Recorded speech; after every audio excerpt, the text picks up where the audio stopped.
may mga sangap to. Alright, let's go. Tara, sagiwan tayo. We have a liftoff. Papa Domini sa kanina dancehall style eh. Hello mga people, for today's video ay last payment ng motor ko, kaya excited na ako magbayad dito.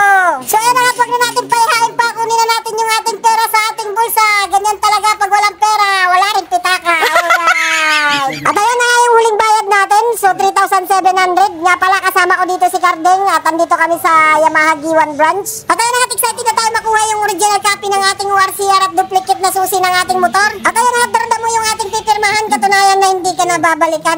Hindi pala, waray mo na babayaran, alright.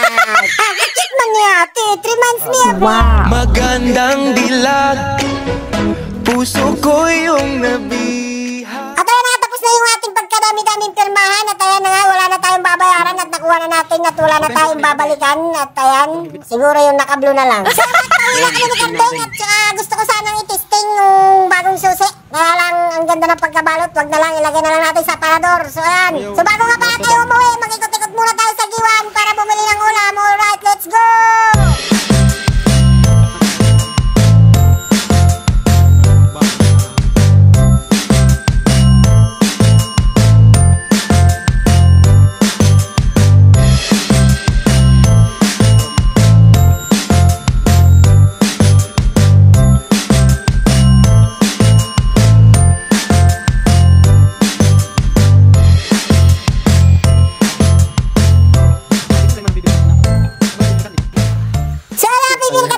Dito lang sa likod ng merkado ng G1. So may kilala kami dito, taga doon sa amin, sa Banoyo. So kailangan talaga natin bumili ng gulay kasi tingnan mo naman si Cardeng, sobra ng tamlay. So gusto namin magtinulang baboy, kaya bibili kami ng Baguio Pichay or Chinese Pichay. Di ko alam anong tawag sa inyo niyan. At ayan na nga, 2 piraso lang yung inabot ng ating 100. Nga pala sa mga gustong bumili ng gulay, dito na kayo sa taga Banoyo. Barato, ang garantisado, maupad serbisyo. Alright. Baga makita din politiko. So dito pala tayo bibili ng karne sa Lamilos kasi laging presko, parang pagmamahal ko sa'yo, laging may I love you. Alright. Sige ko, kasi mahilig talaga ako sa malaki. Malaking problema. At ayan mga people, halagang 395 yung ating nabili. At ayan, pinachap na natin kay kuya. Sige kuya, dinobigyo hala para mabutinus kasi mana. At ayan na nga, tapos naging karo-karate ni kuya.